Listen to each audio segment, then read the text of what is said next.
This is part 4 of a series. Head to faptic.com/mastering-data to find the other parts, or jump in here. Now, we're going to talk about building a practice next. Now, 15 years ago, I picked up some drumsticks, okay? And that day I was not a drummer, okay? And now my first performance was, I don't know, 6 or 12 months later. And you could argue I wasn't a drummer there. You could still argue I'm not a drummer. And indeed, I'm aspiring to be mediocre, right? But that initial effort, that energy went into practice. It went into practice alone. It went into practice with others.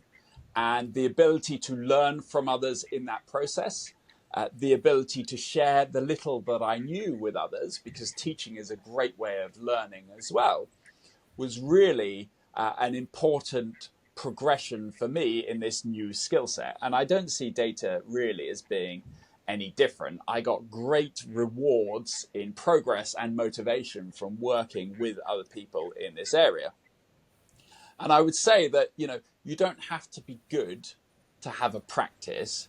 You just have to practice. And to make that really work, you have to practice together. So when you look at what's been helpful in spreading data literacy within an organization and sharing the capabilities around, are there any activities which you found that extend the reach and the value of that data platform in an organization so they can really achieve the benefits beyond that initial project to make the company as a whole go faster? So what do you see as any approaches that have made companies get ahead with data? So one of the main ones that I've seen implemented, and I can't stress it enough, everybody should be using it, is documentation. Creating clear, accessible documentation for the data processes, tools, and best practices helps pretty much demystify the data usage. This empowers employees to understand and utilize data effectively. Another few examples that I strongly stay behind would be transparency. So promoting transparency on data practices builds trust and encourages collaboration. Demos should be one of the main ones every couple of months. Demos and showcases help you help in conducting regular demonstrations on data projects and capabilities highlights.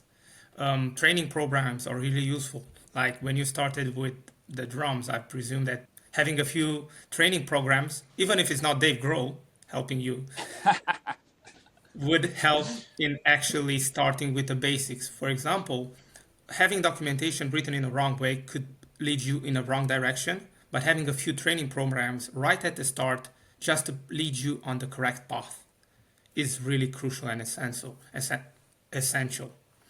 Other few would be collaborative projects. Having data scientists, data engineers, or business analysts encouraged to do a cross-functional work. Collaboration between teams and data projects promotes knowledge sharing and skill development. This approach allows individuals to learn from each other's expertise and perspectives. Excellent. Yeah, I mean, I see the documentation piece. I think that's very important. I really like architectural decision records because, you made a decision about that. Don't just document what the decision was, document the reason for it, because that might change. Regulations change, constraints change, and so on. Correct. And then as we talk about collaboration, there's this idea from Spotify of guilds, right? People who have similar skill sets, honing that craft, because it doesn't always align with where they work in an organization. And the theme of this really comes down to that community piece, right? Because humans need that community to thrive. So I think these are great points, Alex. Thanks for sharing. And I would say that a picture does have 1,000 words behind it. So any kind of documentation, including diagrams, pictures that show you exactly where the information should lead you, have a visual cue, helps more than having 100-page just words and phrases. Excellent. Fantastic. So we've got a practice in place now, and now we're looking to do this final piece, which is really just the beginning, right? Is building velocity, right? Making things go faster, making the challenge to getting the next project on less of a step, so people in the organization feel they can too leverage this, even if it's not really their area. Having an impartial person to validate and critique things that come into this process, the things that you're going to be doing next, are also valuable. And there's a book, Thinking Fast and Slow. It talks about much all over business, but there's this idea of an outside view, right? Which is to say, you as a team who have never done something might think that something is easier than it is. So getting an outside view, maybe from that data foundation team early on, to try and work out what's going to work. Maybe it's externally as well, but getting that insight into this, because it is difficult to grapple with these new technologies. And you've talked about some practices there. Gartner has something called the hype cycle, which is how organizations adopt technology. There's also, the learning curve that's quite challenging as well. So I came through Chef. I had to learn CIC. Well, I did learn CICD as part of that, but config management took quite a lot of learning as well. So all these things need that support that we talked in that last section. As the movement grows and it develops and the teams evolve, the tools get easier to use as well. You internally will build tools that abstract some of this complexity. The industry build tools. Some of these are open source. Some of them string together open source. Some of them are enterprise products that seek to solve this for you in one space that makes that fairly easy. But assuming we've got a viable data platform and the surrounding tools in place, what have you seen that helps the organization reduce that marginal cost of this big data platform and start to really leverage it inside the organization to make the third, fourth, fifth, sixth, seventh win that they have, that really sees them get ahead in the market, or if they're very behind, catch up? What are those practices that you've seen there help organizations make that move? When it comes to viable platforms and surrounding tools, the practices we've seen for other transformative technologies often still apply.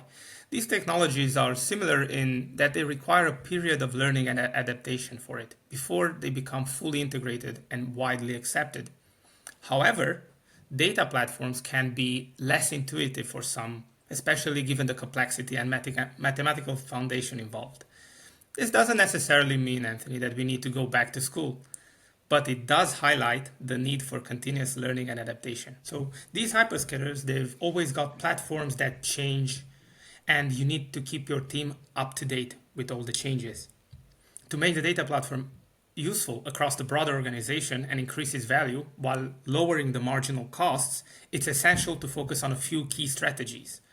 In my opinion, the first one would be ensure that the platform is user-friendly and accessible to non-technical users.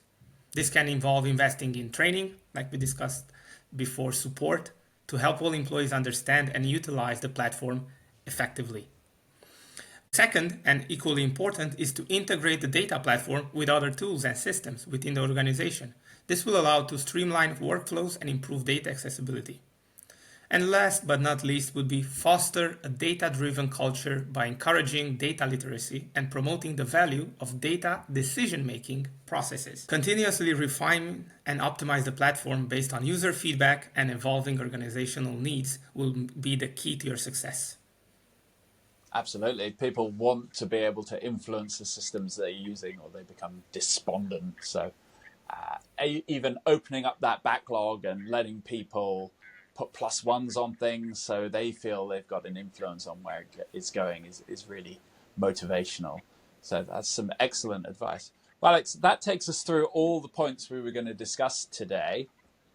I will say that there's far more that we're planning to discuss at Faptic here as you make headway into your data practices, and you can expect to hear more from us. I think we've got planned a wheel of data where we look to put in the types of problems. So instead of an organizational view, we'll look at how we come at it from a problem view to solve that, what you might think as a leader or an engineer in that process. Well, hopefully this gives you some context as a business leader as to some of the pieces you need to put in place. Faptic, of course, open to helping you with this. You can talk to myself, talk to Alex. We can arrange all that to happen. And hopefully this has been valuable to you. If you have felt that there's something that we missed, pop it in the comments and we'll get back to you. If there's a thing that you felt really was very true for you and speaks to your experience, please share that as well.